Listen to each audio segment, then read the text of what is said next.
O Saber Direito desta semana é sobre o exame da ordem. Você confere um resumo da matéria de Direito Constitucional que vai cair na prova. As aulas são com o professor Paulo Ailton. Olá, tudo bem? Sou Paulo Ailton, professor de Direito Constitucional. Estamos aqui no nosso 5º encontro, Saber Direito Aula, Exame de Ordem, TV Justiça. Nesse nosso 5º encontro, estudaremos as questões afetas ao Poder Judiciário e controle de constitucionalidade. Primeiramente, sobre Poder Judiciário. Sobre Poder Judiciário, é importantíssimo que o examinando tenha aquela dimensão do organograma geral do Poder Judiciário, com as suas justiças especializadas e a justiça comum. A primeira justiça especializada é a Justiça Especializada Militar, com a competência lá do artigo 122 a 124 da Constituição Federal, com competência constitucional para julgar crimes militares envolvendo as Forças Armadas. Repito, crimes envolvendo as Forças Armadas apenas. PM, bombeiro, estão na Justiça Estadual, não na Justiça Militar Federal. Há ainda a Justiça Eleitoral. A Justiça Eleitoral está prevista lá dos artigos dos 118 ao 121. A Justiça Eleitoral tem competência altamente atrativa e julga aqueles assuntos afetam as eleições em geral. Mandato, cassação de mandato, registro partidário, multas eleitorais, crimes eleitorais e conexos ficam na Justiça Eleitoral. Há ainda a Justiça Especializada do Trabalho. A Justiça Especializada do Trabalho está prevista nos artigos 111 a 117, especialmente no artigo 114. Entre as competências da Justiça do Trabalho se destaca aqueles julgamentos envolvendo as relações seletistas. Veja, não apenas relações de trabalho, mas relações seletistas, que são regidas pela CLT, sejam empregados públicos ou empregados privados. A Justiça do Trabalho também julga questões de greve, registro sindical, mandado de segurança, habeas corpus contra suas próprias decisões. Importante destacar que a Justiça do Trabalho não tem jurisdição criminal. Quaisquer crimes envolvendo a Justiça do Trabalho, falso testemunho, trabalho escravo, uso de documento falso, são levados para a Justiça Federal. Justiça do Trabalho não julga questão criminal. Por fim, destaco as questões da Justiça Comum. A Justiça Comum abrange a Justiça Federal e a Estadual. A Justiça Federal é taxativa, está lá no artigo 109. E o remanescente, que não se enquadrarem nas outras justiças especializadas, nem na Justiça Comum Federal, será da competência da Justiça Estadual. Por isso, é importantíssimo que o examinando dê uma atenção para o artigo 109 da Constituição Federal. Entre as competências de um juiz federal são aquelas causas envolvendo a União, suas autarquias, fundações e empresas públicas federais. Exemplos de empresas públicas federais: Caixa Econômica Federal, Correios, Serpro, BNDES, Infraero, Embrapa, Embratur, são exemplos de empresa pública federal. Justiça Federal não julga as questões envolvendo sociedade de economia mista, por exemplo, Banco do Brasil S.A., Petrobras S.A. Essas sociedades de economia mista ficam com a Justiça Estadual. Também não entra na Justiça Federal as questões de falência, as questões envolvendo a Justiça do Trabalho, as questões envolvendo acidente do trabalho e as questões da Justiça Eleitoral, uma vez que já se inserem naquelas justiças especializadas anteriormente citadas. Também destaco entre as competências da Justiça Federal a competência de julgar litígio entre organismo internacional ou Estado estrangeiro contra pessoa ou município do Brasil. Por exemplo, se a ONU resolve processar um município, se a Organização Mundial da Saúde resolve processar uma pessoa jurídica no Brasil, a competência para o julgamento de organismo internacional, Estado estrangeiro, contra município ou pessoa domiciliada no Brasil é de um juiz federal. Uma vez que o juiz federal julgar esse litígio, caberá recurso ordinário para o STJ. Além dessa competência, existe também a competência do juiz federal julgar crimes políticos. Crimes políticos são aqueles praticados por motivação política, com contexto político. Quando um juiz federal julga um crime político, o recurso cabível é direto para o Supremo Tribunal Federal, recurso ordinário para o Supremo Tribunal Federal.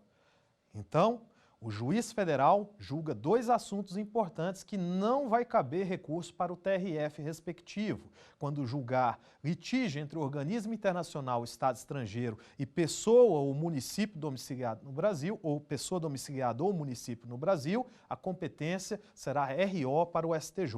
Quando um juiz federal julgar crime político, a competência será RO para o Supremo Tribunal Federal.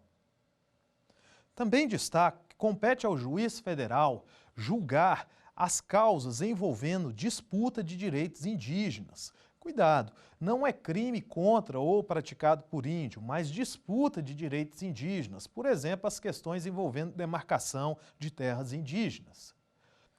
O juiz federal também julga as questões envolvendo os crimes contra a União, suas autarquias, fundações e empresas públicas federais. Mais uma vez, não se inclui a sociedade de economia mista. Ao julgar os crimes contra a União, suas autarquias, fundações e empresas públicas federais, não se incluem também as contravenções, tampouco aqueles crimes envolvendo a justiça militar ou a justiça eleitoral, porque já se inserem naquelas justiças especializadas anteriormente citadas. Tema também muito recorrente em prova envolve a questão da federalização das violações de direitos humanos. É importantíssimo que o examinando, o candidato, se atente para que crimes ou violações de direitos humanos, a competência é do juiz estadual. O juiz estadual julga violações de direitos humanos. Todavia, quando houver risco de responsabilização internacional do Brasil por descumprimento de tratados internacionais dos quais o Brasil seja signatário, o Procurador-Geral da República, PGR, poderá suscitar no STJ um incidente de deslocamento de competência. Esse incidente de deslocamento de competência, julgado pelo STJ, poderá deslocar a competência do inquérito ou do processo para a Justiça Federal. Então, no artigo 109, parágrafo 5º da Constituição Federal, a federalização das violações de direitos humanos não é automática, depende de uma provocação do PGR junto ao STJ. É o que está no artigo 109, parágrafo 5º. Também destaco a questão das competências originárias do STJ e do Supremo Tribunal Federal. O STJ tem suas competências originárias e recursais no artigo 105. O Supremo Tribunal Federal tem suas competências originais e recursais no artigo 102. Começamos pelo artigo 102 do Supremo Tribunal Federal. Entre as competências originárias do Supremo, compete, por exemplo, julgar as ações contra o Conselho Nacional de Justiça, contra o Conselho Nacional do Ministério Público, as causas que envolverem toda a magistratura ou mais da metade dos membros de um tribunal. Da mesma forma, compete ao Supremo Tribunal Federal julgar pedido de extradição. Todas essas competências são taxativas, não se interpreta extensivamente aquelas competências originárias ou recursais do STJ, das Cortes Superiores ou do próprio Supremo Tribunal Federal. Ainda, entre as competências originárias do Supremo Tribunal Federal, destacamos aquelas prerrogativas de foro em matéria criminal, por exemplo, presidente da República, vice-presidente da República em crime comum, ministros de Estado e comandante das Forças Armadas, por crime comum e de responsabilidade. Lembrando que, em se tratando de crime de responsabilidade destes, quando praticados de forma conexa com presidente ou vice, eles serão julgados pelo Senado Federal. Então, ministro de Estado, por crime comum e de responsabilidade, a princípio é julgado no Supremo. A princípio, quando se tratar de crime de responsabilidade conexo e da mesma natureza que aquele praticado pelo presidente ou vice, em se tratando desse crime de responsabilidade, poderão também ser julgados pelo Senado. Também destaco as competências originárias do STJ, do Superior Tribunal de Justiça. O STJ tem, por exemplo, entre as suas competências originárias, julgar governador por crime comum. Importante destacar recentes decisões do Supremo Tribunal Federal que decidiram ser inconstitucionais aquelas exigências de constituições estaduais de que o julgamento de governador no STJ primeiro passe pelo crivo das assembleias estaduais. Por exemplo, o presidente da República, ao ser julgado por crime comum no Supremo, há que se ter primeiro a autorização da Câmara dos Deputados. Em se tratando de governadores e prefeitos, não se mostra necessária essa autorização do Legislativo respectivo. Aliás, o Supremo Tribunal Federal, como eu disse, tem julgado inconstitucionais essas exigências de constituições estaduais para que os seus governadores sejam julgados perante o STJ. Também destaco a competência originária do STJ para julgar homologação de sentença estrangeira. Uma vez que o STJ homologa uma sentença estrangeira, ele emite o exequatur, execute-se. O exequatur é cumprido por um juiz federal de primeiro grau. Importante não confundir extradição, que é competência originária do Supremo, com homologação de sentença estrangeira, de competência originária do STJ. Também destacam a diferença entre sentença estrangeira e sentença internacional. Sentença estrangeira é aquela proferida por outro Estado, um Estado estrangeiro, pelo judiciário de outro país. Para ter força no Brasil, o STJ homologa, emite o exequatur e o juiz federal cumpre. Diferente da chamada sentença internacional. Sentença internacional é aquela proferida por organismos internacionais, cujo cumprimento no Brasil independe de homologação do STJ, sendo executadas diretamente por um juiz federal. Ainda sobre o judiciário, eu destaco as questões afetas ao Conselho Nacional de Justiça. O Conselho Nacional de Justiça é um órgão administrativo do Poder Judiciário. Cai muito em prova perguntando se o CNJ é um órgão do Judiciário. Mas não é um órgão jurisdicional do Judiciário, é um órgão administrativo do Judiciário. O CNJ não tem o poder de mudar, de rever as decisões judiciais proferidas pelos juízes. O CNJ pode sancionar, pode punir administrativamente juízes e servidores, zelando pelo cumprimento dos princípios constitucionais, deveres e obrigações dos juízes e servidores em geral, mas não rever decisão, porque o CNJ não é órgão jurisdicional. O CNJ é presidido pelo presidente do Supremo Tribunal Federal, portanto, um cargo privativo de brasileiro nato. O CNJ tem 15 conselheiros. Desses 15, o seu corregedor é um ministro do STJ. O presidente é o presidente do Supremo e na sua composição também temos 2 advogados que integram esse órgão colegiado. Ainda sobre o Poder Judiciário, destaco também a questão da súmula vinculante. A súmula vinculante está prevista lá no artigo 103A da Constituição Federal. Súmula vinculante foi criada com a Emenda Constitucional 45 de 2004 e permite que o Supremo Tribunal Federal, só e somente o Supremo Tribunal Federal, possa editar súmulas com força vinculante.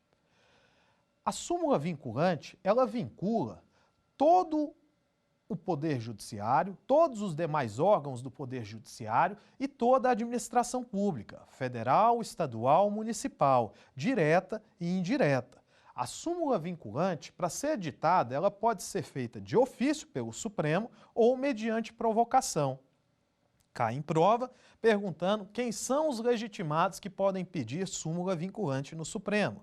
A princípio, são aqueles legitimados da ADIM, da Ação Direta de Inconstitucionalidade, previsto no artigo 103. Então, quem pode propor ADIM pode também pedir súmula vinculante no Supremo. Destaco ainda que há os legitimados legais, além desses do artigo 103 da Constituição Federal. Entre os legitimados legais estão o Defensor Público Geral da União, tribunais superiores e de segundo grau e municípios nos processos em que figurarem como parte. Então, para pedir súmula vinculante no Supremo, legitimados da DIN e esses outros que a lei também atribui legitimação. A súmula vinculante, uma vez editada, ela vincula, como eu já disse, toda a administração pública federal, estadual, municipal, bem como todos os demais órgãos do Poder Judiciário. A súmula vinculante não vincula o próprio Supremo Tribunal Federal, que ao decidir sobre a sua aplicação pode flexibilizar esta súmula. Eu dou como exemplo a súmula vinculante número 13, que versa sobre a proibição de nepotismo, aquela contratação de parentes até segundo grau na administração pública, inclusive o nepotismo cruzado. O Supremo Tribunal Federal, ao julgar a aplicação da própria súmula vinculante 13, entendeu que essa súmula não se aplica aos cargos de natureza política. Por exemplo, ministros de Estado, secretários de Estado no âmbito dos Estados e Distrito Federal. Então, por exemplo, um governador pode nomear um irmão, um filho seu, para ser seu secretário de Estado, sem que isso implique em violação à súmula vinculante 13 do nepotismo. É um exemplo que o próprio Supremo flexibilizou a própria súmula ao julgar a sua aplicação. A súmula vinculante também não vincula a atividade legislativa, a vontade do povo. Uma vez editada uma súmula vinculante, o presidente da República, ao editar uma medida provisória, por exemplo, não está obrigado a cumprir a súmula vinculante, porque nesse caso, atipicamente, ele está atuando como um legislativo. Da mesma forma, o Congresso, ao elaborar suas leis em geral, também não é obrigado a seguir a súmula vinculante. Súmula vinculante, como eu disse, vincula todos os demais órgãos do Judiciário e toda a administração pública, direta e indireta, federal, estadual, municipal. A súmula vinculante, ela pode ser revista ou cancelada, mediante provocação daqueles legitimados ou de ofício pelo próprio Supremo Tribunal Federal. Uma vez descumprida, desrespeitada a súmula vinculante, é possível o ajuizamento de uma ação que chama reclamação no próprio Supremo Tribunal Federal, para que seja preservada a autoridade do Supremo Tribunal Federal quando editou a sua súmula vinculante. A lei de regulamentação da súmula vinculante exige, no campo administrativo, que primeiro se esgote os recursos administrativos para depois se permitir o ajuizamento dessa reclamação no Supremo Tribunal Federal. Pois bem, nessas questões todas sobre judiciário, o que eu chamo a atenção do examinando é se atentar para as justiças especializadas, Justiça Militar Federal, Justiça Eleitoral Federal e a Justiça do Trabalho Federal. E, por último, existe a Justiça Comum, abrangendo a federal e a estadual, artigo 109, e a estadual sendo residual. Ainda destaco uma atenção necessária do examinando para aquelas competências originárias e recursais do Supremo, bem como para aquelas competências originárias e recursais do STJ, artigo 102 do Supremo, artigo 105 do STJ. Vejamos como essas questões são abordadas em provas de concurso e exame da OAB.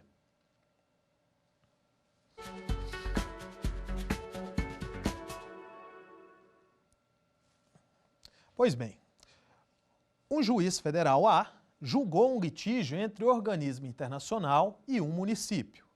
O juiz federal B julgou um crime político. Os recursos cabíveis são, respectivamente, letra A, recurso ordinário para o STJ e recurso ordinário para o STF. Letra B, recurso ordinário para o STF e recurso ordinário para o STJ.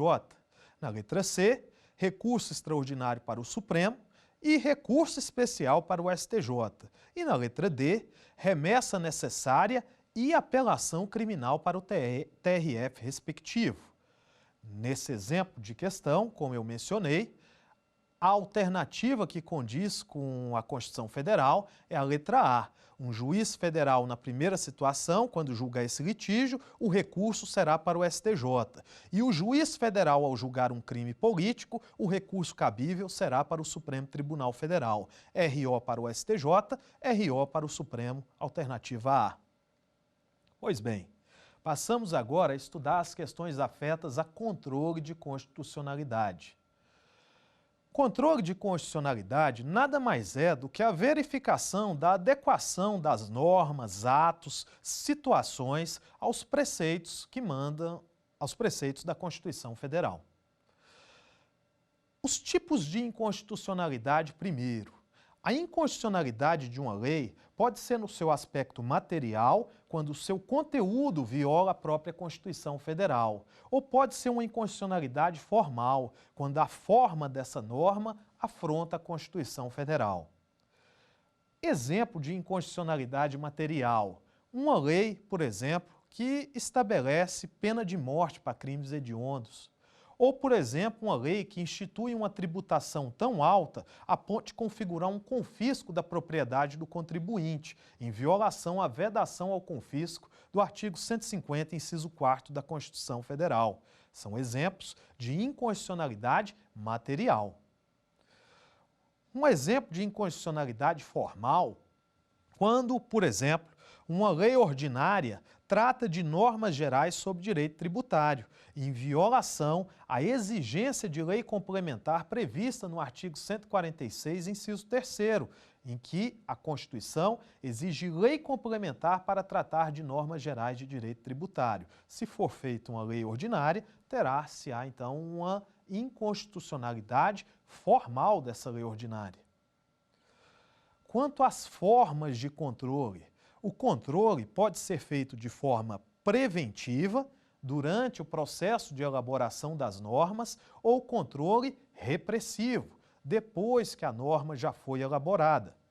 Primeiramente, vamos verificar os tipos de inconstitucionalidade, a forma de controle preventiva, durante o processo de elaboração das normas.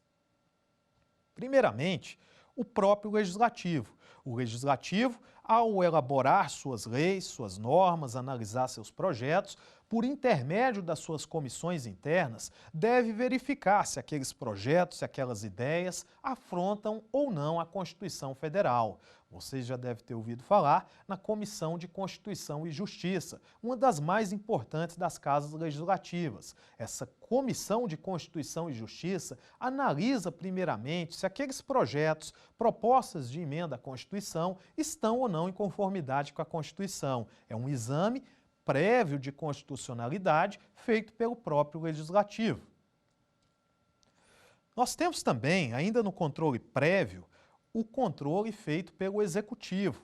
O Executivo, uma vez no processo legislativo, ele pode vetar um projeto de lei, lá no artigo 66 da Constituição Federal. Pode vetar por razões de inconstitucionalidade ou interesse público, chamado veto jurídico ou veto político.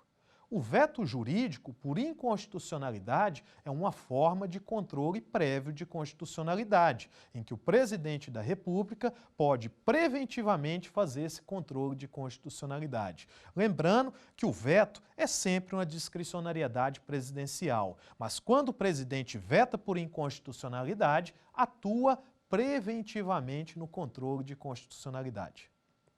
Por último, no controle preventivo, nós temos o judiciário. O judiciário, excepcionalmente, pode interferir no controle preventivo. Por que excepcionalmente? Porque, em nome da separação dos poderes ou da separação das funções de Estado, não é dado ao judiciário se intrometer em questões interna corporis do legislativo, a não ser quando a própria Constituição é violada nos trabalhos legislativos. Eu exemplifico. Por exemplo, a nossa Constituição Federal, no artigo 60, parágrafo 4º, define as cláusulas pétreas e proíbe não só a emenda que tende a abolir cláusula pétrea, proíbe qualquer deliberação de emenda tendente a abolir cláusula pétrea. Nesse caso, se uma emenda começa a ser debatida e essa emenda vai violar a cláusula pétrea, pode o judiciário, mediante provocação de algum dos parlamentares, naquele caso concreto, interferir no controle prévio de constitucionalidade. Então, controle prévio de constitucionalidade, legislativo, executivo e, excepcionalmente, o judiciário, quando a própria Constituição é violada no processo legislativo. Por último, e ainda sob controle de constitucionalidade, nós temos o controle repressivo, após a edição da lei. Esse controle repressivo pode ser feito primeiramente pelo Legislativo. O Legislativo, repressivamente, faz controle de constitucionalidade quando rejeita uma medida provisória inconstitucional. A MP vigora por 60 mais 60. Se for aprovada, é convertida em lei ordinária, mas eventualmente a Câmara ou o Senado podem rejeitar essa medida provisória, lá no artigo 62, configurando um controle prévio de constitucionalidade. O Legislativo também pode sustar atos do Presidente da República que ultrapassar os limites do poder regulamentar ou de delegação legislativa. É o que está previsto no artigo 49, inciso 5º da Constituição Federal. Por exemplo, se o presidente, a pretexto de regulamentar uma lei, viola a Constituição Federal com esse decreto regulamentar, o Congresso pode ir lá e sustar esse ato, esse decreto regulamentar que ultrapassou os limites do poder regulamentar do presidente da República. Ainda repressivamente, se cogita a possibilidade de um chefe do Executivo recusar cumprimento a uma lei por entendê-la inconstitucional. Embora existam alguns precedentes nesse sentido, há um risco muito grande para o chefe do Executivo que simplesmente recusa cumprimento a uma lei por entendê-la inconstitucional. Se assim o fizer e estiver errado, corre o risco de responder por crime de responsabilidade, artigo 85, inciso 7º. E por último, nós temos o controle repressivo judicial, o judiciário repressivamente corrigindo as inconstitucionalidades. Esse controle repressivo judicial pode ser feito na forma difusa ou na forma concentrada. Primeiro, o controle repressivo judicial difuso. Esse controle repressivo judicial difuso, ele chama difuso porque está espalhado por todo o judiciário, de um juiz de primeiro grau, tribunal, cortes superiores, até o próprio Supremo, todos os órgãos do judiciário podem fazer esse controle de constitucionalidade. Mas esse controle é feito em cada caso concreto que é apresentado aos juízes. Cada ação de despejo, divórcio, rescisão contratual, cada ação que é levada ao judiciário, naquele caso concreto, o juiz pode deixar de aplicar uma lei por entendê-la inconstitucional, declarando incidentalmente a inconstitucionalidade da lei naquele caso concreto. Insisto, a declaração é incidental, não como pedido principal da ação, senão restará evidenciado uma violação à competência do Supremo no seu controle concentrado. Os juízes, em cada caso concreto, podem, como causa de pedir, como fundamento do pedido, declarar a inconstitucionalidade das leis. Essa declaração terá efeito apenas inter partes, para aquelas partes do processo em litígio, daquele processo sendo julgado. Ainda que esse processo chegue até o Supremo. Então, no controle difuso, os efeitos da declaração de inconstitucionalidade é apenas para as partes do processo e ex tunc, desde o início. Por exemplo, se um determinado contribuinte pagou um imposto, um tributo a maior, declarada a inconstitucionalidade, ele consegue reaver aquele tributo pago a maior. Se a lei for declarada inconstitucional, aquela decisão vai valer para aquele contribuinte e desde o início, inter partes e ex tunc. Então, no controle difuso, ainda que chegue ao Supremo, os efeitos são inter partes, ex tunc, declarado de forma incidental e sempre no caso concreto que é apresentado ao Judiciário. Importante destacar que quando a matéria chega em um tribunal, por uma questão de segurança jurídica do ordenamento jurídico como um todo, o Constituinte exige que para que se declare a inconstitucionalidade de lei em tribunais, que se observe a chamada cláusula de reserva de plenário, prevista no artigo 97 da Constituição Federal.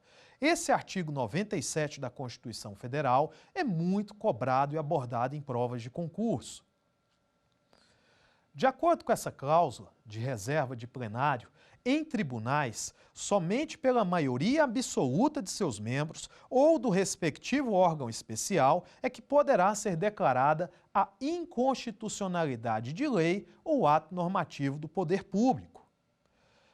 Insisto, em tribunais. Essa cláusula não se aplica ao juiz singular, ao juiz monocrático de primeiro grau. Essa cláusula não se aplica em turmas recursais de juizado especial. Essa cláusula só vale para tribunais. Essa cláusula exige a maioria absoluta dos seus membros ou do órgão especial. Então, um órgão fracionário, quando recebe uma apelação, um recurso, entende que aquela lei que está sendo debatida ali é inconstitucional, para o julgamento da apelação, suscita um incidente de inconstitucionalidade para o plenário ou para o órgão especial. O plenário ou órgão especial, por maioria absoluta, declarando a inconstitucionalidade da lei, devolve aquele incidente para que a turma, o órgão fracionário do tribunal, termine de julgar aquele recurso. Importante destacar que essa cláusula também não se aplica quando se analisa a recepção ou não de normas anteriores à Constituição de 88. A cláusula de reserva de plenário só existe para que se analise a inconstitucionalidade de leis e não a não recepção de leis. Também destaco sobre a cláusula de reserva de plenário prevista no artigo 97 da Constituição Federal, com regulamentação nos artigos 948 a 950 do novo Código de Processo Civil. Essa cláusula não se aplica também quando já houver precedente daquele tribunal ou do Supremo Tribunal Federal sobre a inconstitucionalidade da lei. Eu exemplifico. Imaginemos que um contribuinte qualquer ajuize uma ação perante uma vara de fazenda pública questionando a constitucionalidade de uma lei que impõe um tributo confiscatório. Se o juiz julgar procedentes aqueles pedidos desse contribuinte, aquela decisão, naquele caso concreto, só valerá para as partes daquele processo. Havendo recurso, chegando em um tribunal, essa apelação é distribuída para um órgão fracionário. Se o órgão fracionário entender que aquela lei é mesmo inconstitucional, ela tem que remeter um incidente de inconstitucionalidade para o plenário ou órgão especial. Por maioria absoluta, devolve então para o órgão fracionário terminar de julgar aquela apelação. Agora, dali em diante, nos casos subsequentes, aquele órgão fracionário faz apenas referência àquele precedente, não precisa mandar todas as vezes. Então, a cláusula de reserva de plenário, prevista no artigo 97 da Constituição Federal, é aplicável para tribunais para que se declare a inconstitucionalidade de leis ou atos normativos do Poder Público Federal, exigindo-se o quórum de maioria absoluta do tribunal ou do órgão especial. Ainda, a questão pode ser levada até o Supremo Tribunal Federal, via recurso extraordinário. Lembrando que para interpor recurso extraordinário no Supremo, o recorrente deve demonstrar a repercussão geral das questões constitucionais discutidas no caso. É uma exigência, um requisito de admissibilidade do RE. Somente o próprio Supremo Tribunal Federal, por 2/3 de seus membros, pode recusar a repercussão geral num recurso extraordinário. Então, essa questão do controle difuso é sempre feita em cada caso concreto, valendo para as partes do processo. Se chegar em um tribunal, tem que respeitar a cláusula de reserva de plenário, artigo 97 da Constituição Federal, fora aquelas exceções. A questão ainda pode ser levada ao STJ ou pode ser levada até o Supremo. para que haja recurso extraordinário, para que ele seja admitido no Supremo Tribunal Federal, é necessário que o recorrente demonstre, em preliminar de recurso, a repercussão geral das questões discutidas no caso. Lembrando que quando a matéria envolver súmula ou jurisprudência consolidada da Suprema Corte, a repercussão geral é presumida no recurso extraordinário. Também destaco que antes da Constituição Federal de 88, o Supremo Tribunal Federal havia editado a súmula 347, em que permite que tribunais de contas, órgãos auxiliares do Poder Legislativo, possam também fazer controle de constitucionalidade nos casos concretos que lhes são apresentados. Recentemente, alguns ministros do Supremo Tribunal Federal têm entendido que não é dado aos tribunais de contas fazer controle de constitucionalidade das leis nos casos concretos. No geral, os indivíduos, os cidadãos, as pessoas do Brasil, pessoas físicas, jurídicas, as pessoas devem cumprir as leis. A lei é feita para ser cumprida. Ninguém é obrigado a fazer ou deixar de fazer alguma coisa, senão em virtude de lei. Se alguém entende que essa lei é inconstitucional, em nome de segurança jurídica, deve procurar o Poder Judiciário. Então, repetindo, controle de constitucionalidade pode ser feito de forma preventiva, pelo Legislativo, Executivo, pelo Judiciário, ou de forma repressiva, pelo Legislativo, pelo Executivo excepcionalmente, ou pelo Judiciário, na sua função precípua julgadora, declarando, tanto nos casos concretos, no âmbito difuso, quanto na forma concentrada, que veremos daqui a pouco. Vejamos como essas questões são abordadas em exame da ordem e questões de concurso.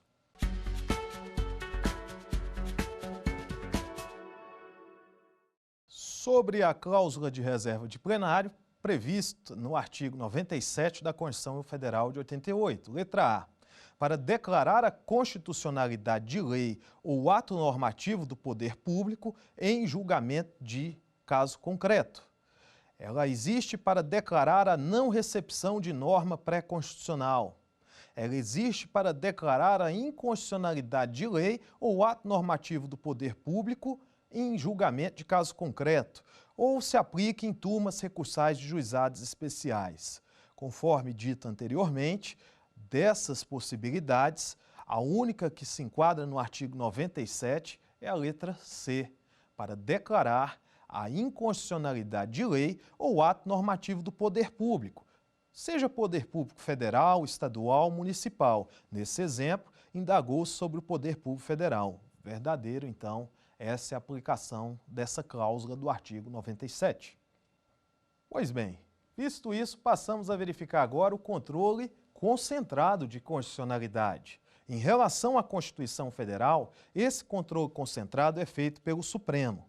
Em relação às constituições estaduais, esse controle concentrado é feito pelo TJ de cada estado. Verificaremos o controle concentrado da Constituição Federal. No controle concentrado, não há exigência de um caso concreto. Não se exige um caso concreto, por exemplo, para se julgar uma ação direta de inconstitucionalidade, uma ação declaratória de constitucionalidade. No controle concentrado, o que se diz é que o controle é em tese, abstrato. Da mesma forma, o controle é o próprio pedido da ação e não uma causa de pedir ou um fundamento do pedido como apresentado na forma do controle difuso. Também sobre o controle concentrado, é importante que quando o examinando saiba que quando o Supremo julga uma ação direta de inconstitucionalidade, uma ação declaratória de constitucionalidade ou uma arguição de descumprimento de preceito fundamental, essas ações já têm automaticamente efeitos erga omnes, vinculante e ainda, de regra, ex tunc, desde o início. Lei inconstitucional é uma lei nula por afrontar a Constituição Federal. Falaremos sobre a ADIM. A ação direta de inconstitucionalidade, seja a genérica, seja a ADIM por omissão, da mesma forma que a ação declaratória de constitucionalidade, estão reguladas pela Lei 9.868 de 99, 9868 de 99. A ação direta de inconstitucionalidade ela é cabível para se declarar inconstitucional norma federal ou estadual. A DIN, só norma federal ou estadual. A ação direta de inconstitucionalidade ela não é cabível para situações que não se enquadrarem nesse contexto. Por exemplo, não cabe a DIN para normas anteriores à Constituição de 88, verificar o direito pré-constitucional, recepção de normas. Também não cabe a DIN para verificar a constitucionalidade de normas já revogadas. Já caiu em prova da OAB, se uma DIN estiver em curso, a princípio, a lei for revogada, essa DIN perderá o seu objeto. Da mesma forma, não cabe a DIN para leis municipais. Não cabe a DIN para normas secundárias, aquelas que regulamentam as leis. Não cabe a DIN para discutir a constitucionalidade de súmula vinculante. Também não cabe a DIN para discutir a constitucionalidade de leis de efeito concreto, aquelas leis que não têm abstração e generalidade, por exemplo, uma lei de desapropriação ou congênere. Ainda sobre a DIN, além do seu objeto, que era para declarar inconstitucional norma federal ou estadual, além desses casos de não cabimento, é importante que o examinando se atente para os legitimados da DIN, previsto no artigo 103. Lá no artigo 103, nós temos o presidente da República, mesa da Assembleia, mesa da Câmara, do Senado, e ainda governador de Estado, mesa das Assembleias Estaduais, Assembleias Legislativas Estaduais ou Câmara Legislativa do DF, Procurador-Geral da República, Conselho Federal da OAB, partidos políticos com representação no Congresso Nacional e confederações sindicais ou entidade de classe de âmbito nacional. Importante que se destaque que dentre esses legitimados consta o Conselho Federal da OAB. Não é a OAB, não são os conselhos seccionais, é o Conselho Federal da OAB que tem essa legitimidade para ajuizar a DIN no Supremo Tribunal Federal. Ainda, entre esses legitimados, é importante destacar a questão da pertinência temática. Alguns desses legitimados, chamados legitimados restritos ou especiais, devem demonstrar uma adequação entre o objeto da DIN e as suas atribuições institucionais. São aqueles estaduais, governadores e mesa das Assembleias Legislativas ou Câmara Legislativa do DF e as entidades, as confederações sindicais e entidades de classe de âmbito nacional. Esses são os legitimados restritos. Os demais do 103 são chamados legitimados universais. Ainda dentro da DIN é possível a concessão de medida cautelar. A cautelar tem efeito erga omnes e ex nunc, não retroativo, a não ser que o tribunal decida de forma diversa.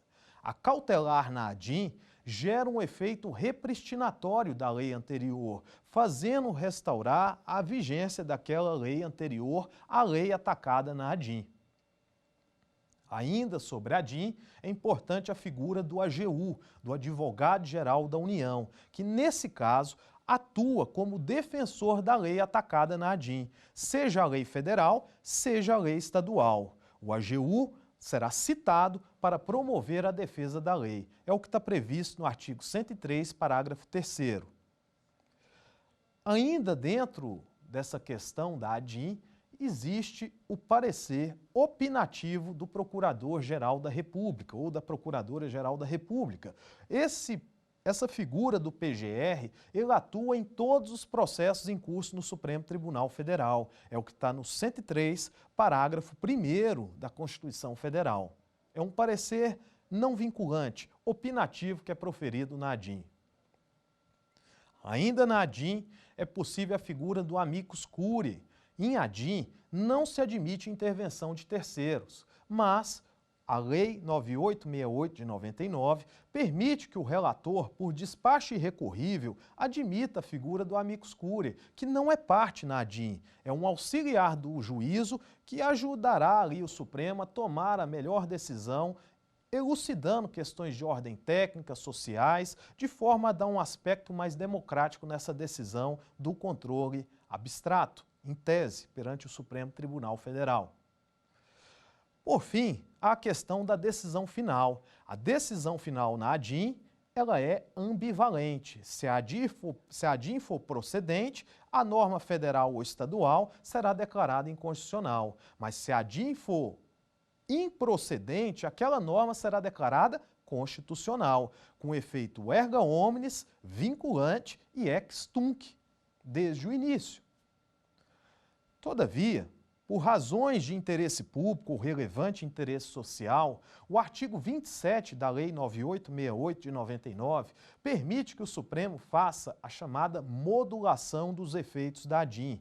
O Supremo Tribunal Federal, por 2/3 de seus membros, poderá alterar a abrangência dos efeitos da ADIM ou definir um momento a partir do qual seus efeitos se produzirão, inclusive imputando um efeito prospectivo ou pró-futuro para aquela decisão da ADIM, tornando então a decisão da ADIM ex nunc, ou, por exemplo, deixando de ser erga omnes, só valendo para alguns ou algumas situações previamente especificadas.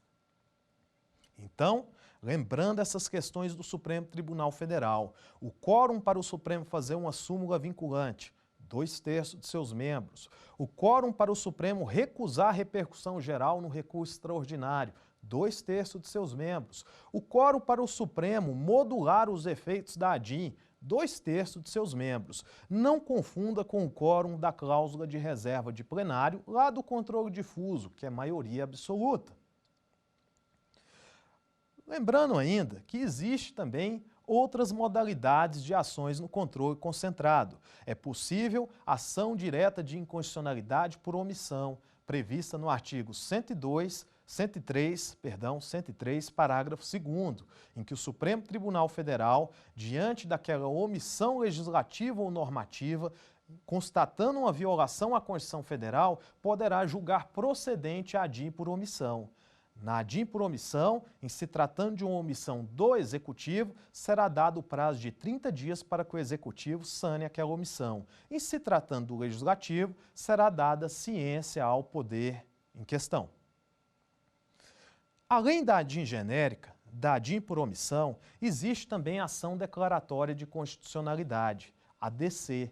A ação declaratória de constitucionalidade, ela busca transformar aquela presunção relativa de constitucionalidade da norma em uma presunção absoluta. A ADC, ação declaratória de constitucionalidade, só pode ser ajuizada em face de norma federal. Lembrando que a ADIM é norma federal ou estadual, a ADC somente norma federal. A ação declaratória de constitucionalidade, ela, para ser ajuizada, ela depende de um requisito, que é a insegurança jurídica decorrente de grave controvérsia judicial sobre a constitucionalidade da norma. Então, requisito da ADC, o legitimado deve comprovar grave controvérsia judicial sobre a constitucionalidade da norma. Por último, nós temos também a DPF, Arguição de Descumprimento de Preceito Fundamental. A DPF, ela está regulada pela Lei 9.882 de 99, 9882 de 99. A DPF, ela é uma ação subsidiária. Ela vai ser cabível para preservar, proteger preceito fundamental, bem como conflito de lei municipal em face da Constituição Federal. A DPF, o seu requisito é a subsidiariedade. Só pode ser ajuizada quando não houver outro meio capaz de preservar aquele preceito fundamental. Os exemplos mais recorrentes em provas sobre a DPF envolvem norma municipal contra a Constituição, discussão de norma já revogada, discussão de norma anterior à Constituição Federal de 88, verificação de recepção ou não de normas, ou mesmo atos jurídicos que não se enquadrarem como normas, também são passíveis de ser atacados pela ADPF. Então, em se tratando daquelas ações no controle concentrado, nós temos a ADIM, que envolve norma federal ou estadual. A ADIM por omissão, a falta da norma. Temos a ADC, Ação Declaratória de Constitucionalidade, apenas para normas federais. Como pré-requisito, grave controvérsia judicial sobre a constitucionalidade dessa norma. E por último, lembrando, a DPF. A DPF fica por último. Por quê? Porque o seu requisito é a subsidiariedade. Algum dos legitimados do artigo 103 só podem ajuizá-la quando não houver outro meio capaz de sanar ou proteger, melhor dizendo, o preceito fundamental. Comparando essas ações que eu acabei de citar, todas elas têm como legitimados aqueles do artigo 103. Da mesma forma, em todas elas é possível a concessão de cautelar, em todas elas também há a figura do Procurador-Geral da República emitindo um parecer opinativo. Em todas essas ações do controle concentrado, a ADIM é a única em que o advogado-geral da União é citado para promover a defesa da norma. Nas outras ações, não ocorre essa citação do AGU para defender a norma, tal como ocorre na ADIM. Ainda, a figura, além dessas modalidades, a chamada ADIM interventiva, que é cabível quando se constatar violação àqueles chamados princípios constitucionais sensíveis. A ADIM interventiva, ela é cabível, ela é proposta pelo Procurador-Geral da República apenas. Ela é proposta no Supremo Tribunal Federal e objetiva que o Supremo Tribunal Federal determine ao presidente a intervenção federal em Estado, DF, ou mesmo em município localizado em território federal. Então, existe também a figura da ADIM interventiva, mas separada dessas regras gerais de controle, porque a ADIM interventiva, ao contrário das demais que podem ser ajuizadas pelos legitimados do artigo 103, a ADIM interventiva ela tem uma finalidade diferente: decretar intervenção federal em Estado, DF. Da mesma forma, só pode ser ajuizada pelo PGR. Visto essas questões do controle concentrado em relação à Constituição Federal, eu destaco também o controle concentrado das constituições estaduais. Em relação às constituições estaduais, o seu guardião é o TJ de cada estado. Se uma norma municipal ou se uma norma federal violar a Constituição de um estado, será possível o ajuizamento de um ADIM estadual perante o TJ desse estado. Isso é o que está previsto, possibilitado no artigo 125, parágrafo 2º da Constituição Federal.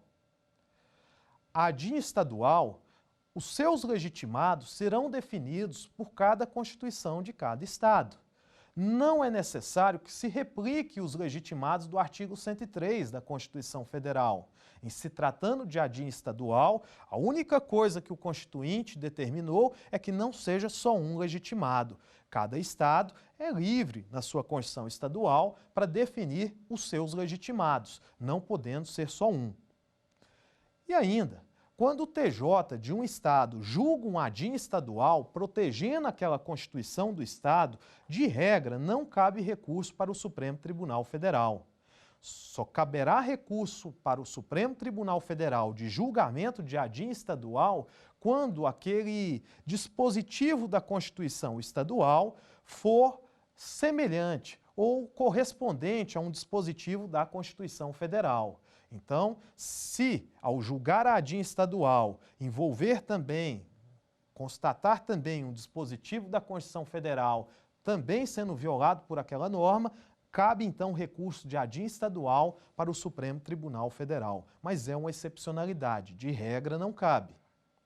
Então, além do controle concentrado da Constituição Federal, existe o controle concentrado das constituições estaduais feito em cada TJ. Os legitimados não pode ser só um. Bom, vejamos como são abordados esses temas em provas da OAB, exames de concurso.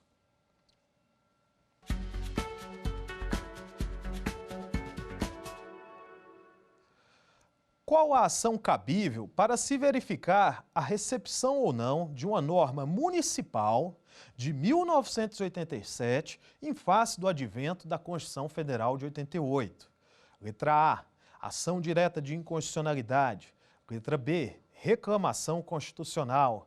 Letra C, ação declaratória de constitucionalidade. E letra D, arguição de descumprimento de preceito fundamental. Pois bem, por se tratar de uma norma municipal e por se tratar de uma norma anterior à Constituição Federal, em sede de controle abstrato, a ação cabível é a letra D, justamente por sua subsidiariedade, a DPF.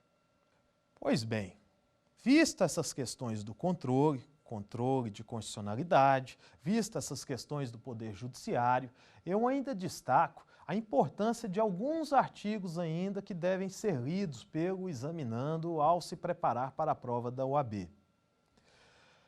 Recomendo que o examinando se atente para os artigos 193 a 203 da Constituição Federal, envolvendo questões aí de seguridade social.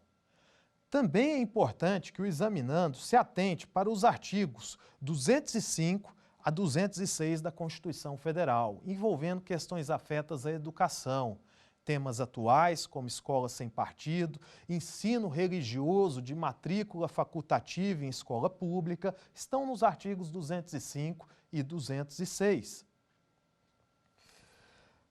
Também chama a atenção para a leitura imprescindível do artigo 225 da Constituição Federal. O artigo 225 da Constituição Federal traz questões afetas ao meio ambiente. Por exemplo, supressão de área de preservação depende de lei, não pode ser feito por decreto. Por exemplo, a responsabilização por danos ambientais, inclusive de pessoa jurídica, inclusive responsabilização criminal de pessoa jurídica. São todos esses temas que estão tratados nesse importante artigo 225 da Constituição Federal. Leitura obrigatória para a prova da OAB e para qualquer concurso.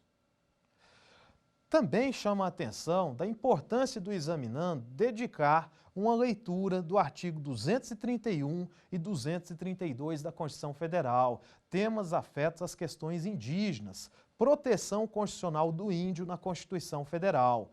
As terras tradicionalmente ocupadas pelos índios pertencem à União. Ao índio é dado o usufruto dos seus recursos minerais, hídricos, naturais daquela área, mas a dominialidade da área pertence à União. Importante também destacar que, excepcionalmente, o índio pode ser removido da sua área, mas sempre dependendo de autorização do Congresso Nacional. Em situações de urgência, essa retirada pode ocorrer mediante autorização posterior do Supremo, por exemplo, nos casos de doença, riscos de acidentes, por exemplo, uma situação hipotética, uma barragem que está prestes a desabar perto de uma comunidade indígena. Excepcionalmente, essa comunidade pode ser removida e depois o Congresso ser consultado, mas é importantíssimo que a remoção de índio de área indígena depende de autorização do Congresso Nacional, de regra, autorização prévia. Chama atenção também para não se confundir as questões de demarcação de terra indígena, previsto no artigo 67 do ADCT, Ato das Disposições Constitucionais Transitórias, um mandamento que o Constituinte determinou ao Brasil que se iniciou a partir de 88, que sejam demarcadas as áreas indígenas. Não confunda demarcação de área indígena, cuja dominialidade é da União, com a propriedade dos remanescentes de quilombos, os quilombolas. Quilombolas está previsto no artigo 68, aqueles remanescentes fugitivos de escravos há pouco tempo no Brasil. Remanescente quilombola é determinado que a União outorgue o título dessas propriedades aos próprios remanescentes de quilombola. Então, se tratando de quilombos, os quilombolas são proprietários da área. Em se tratando de área indígena, a propriedade da área é da União.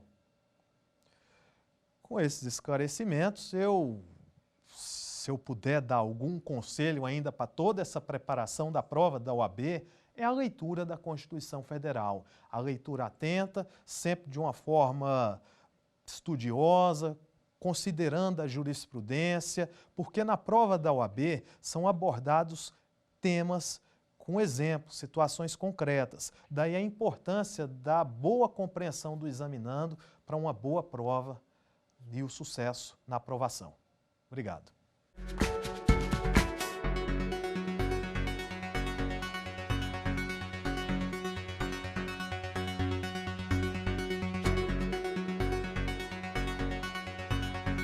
Quer dar uma sugestão de tema para os cursos do Saber Direito? Então mande um e-mail para a gente, saberdireito@stf.jus.br, ou entre em contato pelo nosso WhatsApp. O número é esse que aparece na sua tela. Você também pode estudar pela internet. É só acessar tvjustiça.jus.br ou rever as aulas no nosso canal do YouTube, TV Justiça Oficial.